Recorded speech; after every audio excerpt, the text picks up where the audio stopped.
Souvent, quand on parle de traits TDAH ou de traits autistiques, on va parler qu'ils ont des défis dans différentes sphères.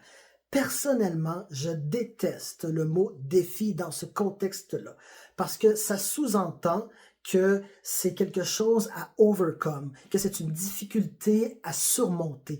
Ça sous-entend qu'avec de la pratique, on va être capable de faire différemment. Mais non. Si je prends un exemple, tu sais, quelque chose que je peux pratiquer à faire différemment, c'est par exemple le dessin.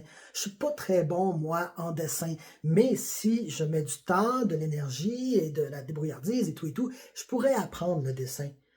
Mais je suis droitier. Et ça change pas.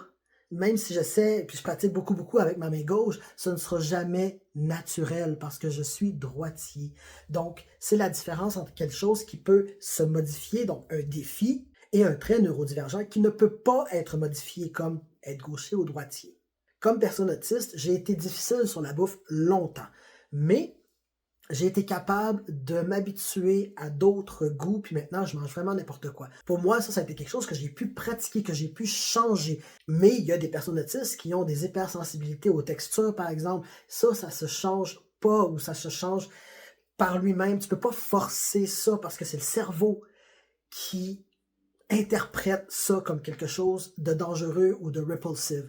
Fait que oui, il y a des choses qui peuvent être améliorées, mais beaucoup de choses ne peuvent pas. C'est comme ça que le cerveau est fait et interprète, comme être droitier puis gaucher.